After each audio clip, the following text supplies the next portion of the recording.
بسم اللہ الرحمن الرحیم۔ السلام علیکم viewers, welcome to my YouTube channel. آج کی ویڈیو میں آپ کو حضرت صالح علیہ السلام کا واقعہ قرآن و حدیث کی روشنی میں بتاؤں گی۔ حضرت صالح علیہ السلام کو قوم سمود کی اصلاح کے لیے بھیجا گیا تھا۔ اس قوم کے لوگ سماجی بد اخلاقیوں اور گناہوں کا شکار تھے۔ اللہ کے نبی کا کام لوگوں کی اصلاح کرنا ہوتا ہے اور انہیں اللہ کی راہ میں لانا ہوتا ہے۔ حضرت صالح علیہ السلام نے قوم کو اس بات کی دعوت دی کہ اللہ کی عبادت کریں اور بتوں سے کنارہ کشی اختیار کریں۔ قرآن مجید کی سورۃ ہود میں اللہ تعالیٰ فرماتے ہیں، اور قوم سمود کی طرف حضرت صالح کو بھیجا۔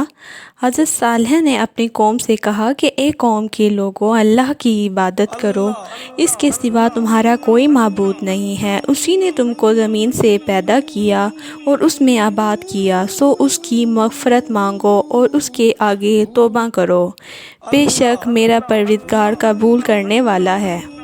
سمود کے لوگوں نے حضرت صالح علیہ السلام سے کہا کہ تم ہم کو ان چیزوں کے پوجنے سے منع کرتے ہو جن کو ہمارے بزرگ پوجتے آئے ہیں، اور جس بات کی طرف تم ہم کو بلاتے ہو اس بات پر ہمیں شک ہے۔ حضرت صالح علیہ السلام نے کہا کہ اللہ نے مجھے نبوت بخشی ہے۔ حضرت صالح علیہ السلام نے قوم سمود کو بہت ہی نرمی سے اللہ کی راہ میں آنے کی دعوت دی، لیکن قوم سمود کے لوگوں نے حضرت صالح علیہ السلام کی بات نہ مانی اور ان کے خلاف سازشیں کرنے لگے۔ قوم سمود کے لوگوں نے حضرت صالح علیہ السلام سے مطالبہ کیا کہ اگر آپ واقعی ہی سچے ہیں تو اپنے اللہ سے کہیں کہ ہمیں معجزہ دکھائیں اور پہاڑ سے اونٹنی نکال کر دکھائیں۔ حضرت صالح علیہ السلام نے نفل ادا کیے اور اللہ تعالیٰ سے دعا مانگی کہ یا اللہ اپنا معجزہ دکھا دے تاکہ یہ لوگ تجھ پر ایمان لے آئیں۔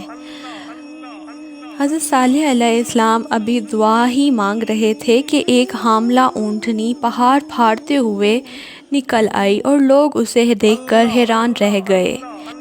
قرآن مجید کی سورۃ القمر میں اللہ تعالیٰ فرماتے ہیں کہ ہم ان کی آزمائش کے لیے اونٹنی بھیجنے والے ہیں، سو تم ان کو دیکھتے رہو اور صبر کرتے رہو اور ان کو آگاہ کر دو کہ ان میں پانی کی باری مقرر کر دی گئی ہے کہ ہر باری والے کو اپنی باری پر آنا چاہیے۔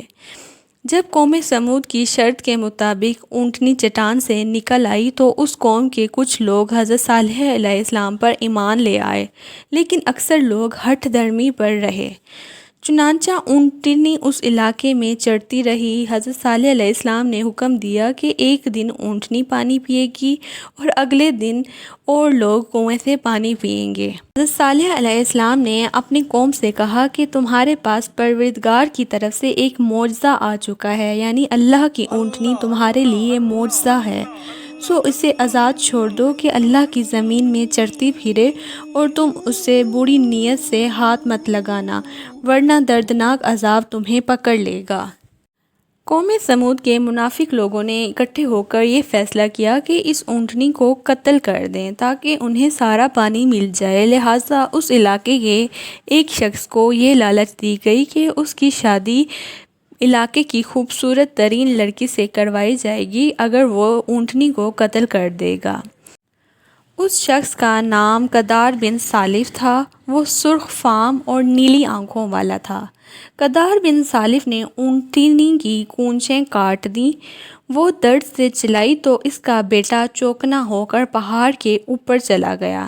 قدار بن سالف نے تیر مار کر اونٹنی کو قتل کر دیا اور حضرت صالح کے ساتھ بے ادبانہ گفتگو کرنے لگا کہ اپنے اللہ سے کہو کہ اپنا عذاب نازل کر دے اگر تم واقعی ہی اس کے رسول ہو تو۔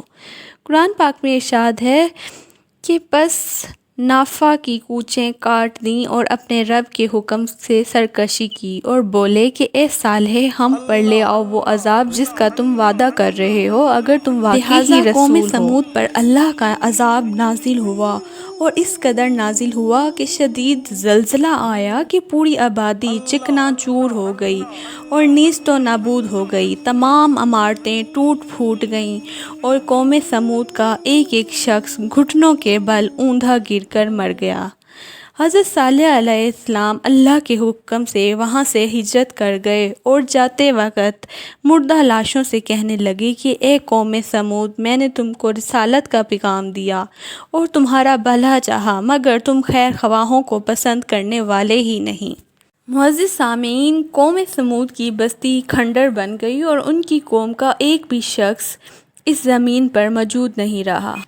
اللہ کے نبی کی اونٹنی قتل کرنے پر اللہ نے اس قوم پر اپنا عذاب نازل فرمایا، اور آج کل معاشرے کی برائیاں اتنی بڑھ چکی ہیں کہ اللہ سے بس دعا کی جا سکتی ہے کہ اے اللہ، ہم سب کو قہر و عذاب سے محفوظ فرما اور اپنے نیک بندوں میں شمار کر۔ معزز سامعین، مزید اسلامک واقعات کے لیے میرا چینل سبسکرائب کریں اور اس ویڈیو کو ثواب کی نیت سے شیئر کریں تاکہ زیادہ سے زیادہ لوگ دیکھ سکیں۔ شکریہ۔ اللہ حافظ۔